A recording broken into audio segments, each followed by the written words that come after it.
Hello everybody, how's it going? So welcome to the One Piece review. This time we're covering Manga chapter 1127. I'm left with the question mark, what the hell's going on here? But we'll get into that because it looks like the Straw Hats are separated, just not the way we think they were. So the intrigue with Nami is pretty much over with because it's not just Nami anymore. So we'll get into that.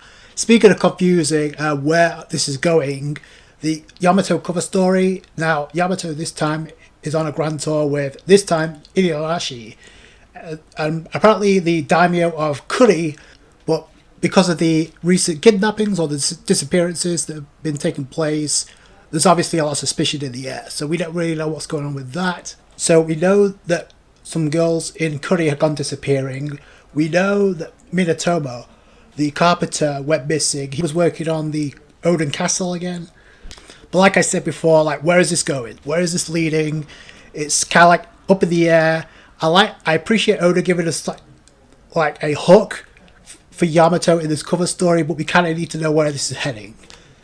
Speaking of whether or not this matters or not, we start the chapter off, and I like the fact that Oda immediately is highlighting the structure and the architecture of Elbaf. There's not mixed words here, it's Elbaf. So the first thing we see is giants, or I'm sorry, Vikings, looking on as a fire has been caused. Now, at first I thought this was Nami's doing, but by the end of this chapter it's crystal clear what's going on. So, like I said, Oda is focusing on the architecture and the structure of the buildings. And now I start to get what people are pointing out, where Nami, the place she was at, looked like a place full of Lego buildings. Because that's exactly what this looks like. I don't know why that is. But there's another thing too, which I'll get back into, with this structure and the architecture of what looks to be Elbaf, or at least this place. So then we clearly see a tree, or the giants are pretty much saying, we can't let the flames spread to the Yggdrasil tree. I'll get back to that by the end, because Oda is making it obvious without actually saying it. Then it goes on to say, we need to report this to the great sun god. And when I heard this, my reaction was the same as yours probably. The sun god. So, in my mind, is this like another way of saying Loki, the Prince of Elbaf? Then they mentioned like two stingamole, or two giant-sized bees have been struck down from the sky, and they go on to say people in the forest reported that tremors we felt earlier were caused when the mighty ear god collapsed. Then we get a big panel of the castle, Big Stein Castle. And this is where we find out where Nami's at, so that was obvious where she was staying. But the infrastructure, the architecture inside is made out of Lego, it seems. I don't know why that is, but you see Nami freaking out because there's a huge bee that apparently Zeus struck down. So that kind of answers our question of who it was that was calling out to Nami to wake up. So a lot of people seem to think it was Luffy. And listen, if with the way that Oda ended last chapter with Luffy also disappearing, how can you not think that? I'm sorry, like, how can you not think that? Especially since nothing about that has been really explained. This is where Nami freaks out, because obviously a giant bee. So then she says, somebody save me.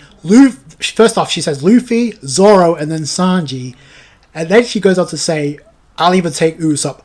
Damn. And I find that very ironic, considering what we got with Usopp later on in this chapter. So Nami points out, is this some sort of castle? Obviously it is. The inside of it was more than obvious. I said there was a chandelier that stood out to me. Obviously, to a lot of other people, the structure made it look like Lego. So then Nami hears Usopp yelling.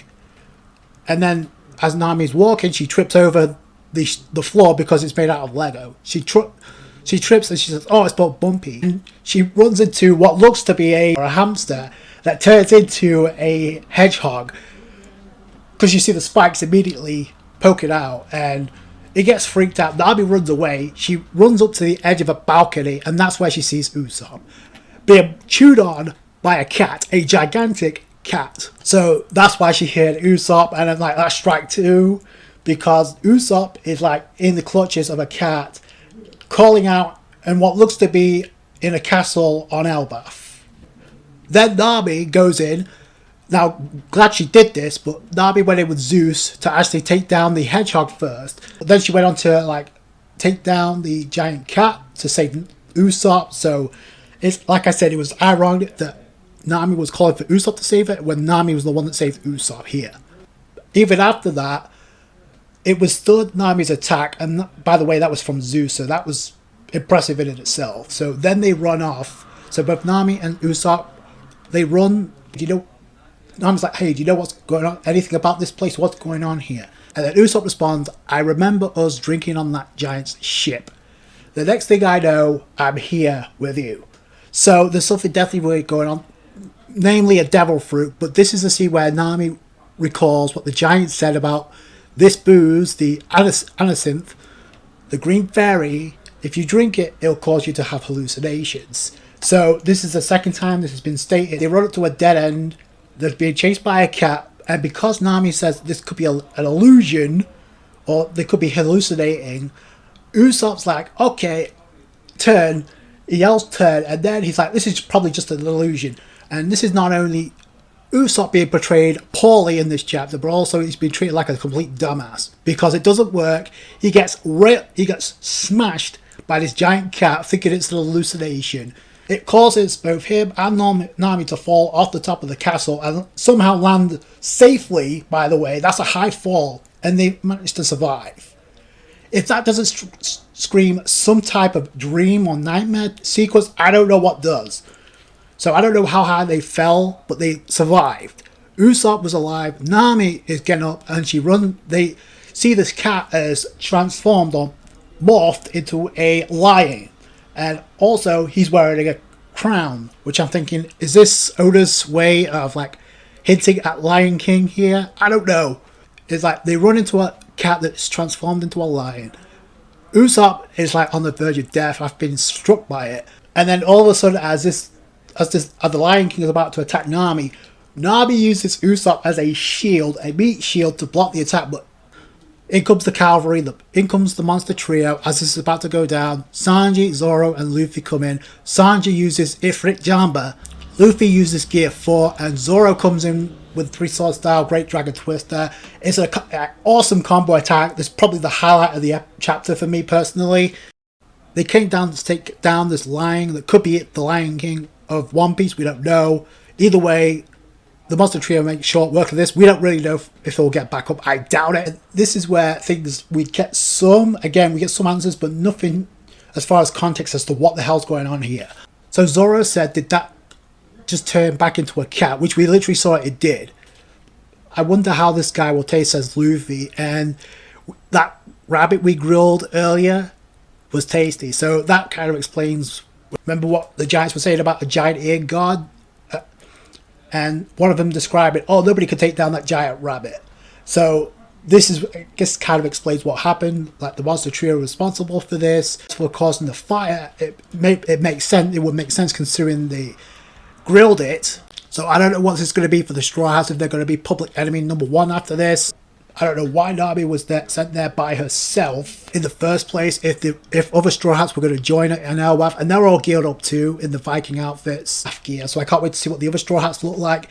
So it's looking like, so Zoro being the only voice of reason here, let's prioritize finding the sea and our ship, and we need to establish the crew's safety. So that right there is like, okay, did Luffy, Sanji, Zoro, and Nami and Usopp get separated from the rest of the crew on the ship because they have to find the Sunny, they have to find the sea apparently to find the rest of the crew and confirm they're safe. We don't know if the others are on Elbaf right now. Nami freaking out, it's like, where the hell are we? And not one mention of Elbaf, and nobody name dropped Elbaf in this chapter. The giants mentioned this country. Nami and Usopp were talking about this place. Nobody mentioned Elbaf. And in a previous chapter, Oda made it a crystal clear point to have the caption read, the journey to Elbaf has been put on hold because of what's going on here. But if they're on Elbaf, then what's the point? So, and clearly there's ties to Elbaf because we know for a fact that Oda, that's the home of the giants, and the home of the giants take on a Viking type culture, which is directly, I've talked about this before, directly connected to Norse mythology or Scandinavian culture, which be known as the Vikings. And the tree, Yggdrasil, pretty much spelled it out in black and white. Because Yggdrasil, the tree, is a tree from Norse mythology. And if you brush upon this, there's a book about Norse mythology called The Viking Spirit. Go look it up, you'll see what I mean. And if you talk about Norse mythology, the tree of Yggdrasil is mentioned multiple times. That is not a coincidence. But like I said, I appreciate Oda's trying to give us a hook. Now, I will say, if you go back to the previous chapter, where somebody yells out, Luffy is missing, we do not see Zoro, we do not see Usopp, and we do not see Sanji alongside Nami. So I will say that, but it's not really crystal clear what's going on here. Because there was 2 mentions of the Absinthe possibly having an effect on the hallucinations, I'm going to go on a limb and say it's possibly connected to it, or maybe some type of devil fruit has been spiked into that drink. Maybe. Nami says she doesn't recall dressing herself in this outfit, which I said in the last review, I didn't see her dressing up in that as well, because yeah, so what happened here is it's somebody else's devil fruit that caused this because all the Straw Hats were drinking this, so that has to have some type of impact of what's going on here, otherwise why mention it? So that's the end of the chapter. Oda trying to keep it dead secret where they are, even though, like I said, there's so many Easter eggs pointing towards this being Elbaf. I don't know why Oda is pumped the brakes on this in this particular manner. If this was a way to like separate the Straw Hats, we knew this was coming. And to be honest, like I said before, the way that Usopp was portrayed in this chapter, I hope to God it wasn't Elbaf, because this is not a good start. Because we have been hyped up for Usopp for so long for the Elbaf arc. For this to be the way it starts, like not only being used as a gag, but also being the one to be saved by Nami. Like I said, glad she did it. And I was curious where Oda was going to go with Nami being sent to the castle and who sent her to that castle. We still don't know. So yeah, that's how the chapter ends. Oda doing his damnedest to keep this tight wrapped of where they're at, even though I think it's crystal clear they're on Elbaf. Or if they're not, they're on a place that resembles Elbaf. It's one of the two. It's a very confusing chapter, considering this is supposed to be the beginning of the Elbaf arc. But like I said, the highlight of this chapter was the monster trio coming in. I can't wait to see Robin in this outfit when we see her, if they're on Elbaf too. And right now, I don't know what's going to happen with Usopp, but right now, the only thing I'm hyped up as far as Elbaf is concerned is what's going to happen with involving Robin. We know there's a reunion involving Soul, so that's going to be good. And this was a chapter with very little context here, and I did think it was strange that nobody called out for Nami when she disappeared. She was by herself, so Luffy disappeared, but the crew was the only one that called out for Luffy in the previous chapter. But yet here we find Zoro, Luffy, and Sanji along Usopp also transported to this place alongside Nami in similar outfits. How did that happen? Speaking of like the transformation sequence with the cat, it kind of reminds me of what we got with Ibu in the anime, and I guess that's a pretty good segue point, because I do want to talk about that and Emu, considering that was one of the most anticipated episodes involving the Reverie. Episode 1118 and episode 1119 of highlighted Emu in such a demonic way. It was such a great... They adapted those chapters perfectly. Everything that followed with the explanation of Nefertari D. Lily and that revelation, and also finding out the Cobra was handed a note with Nefertari D. Lily's signature on it, and Emu already knew this. I said this when I covered the chapter. Emu already knew this.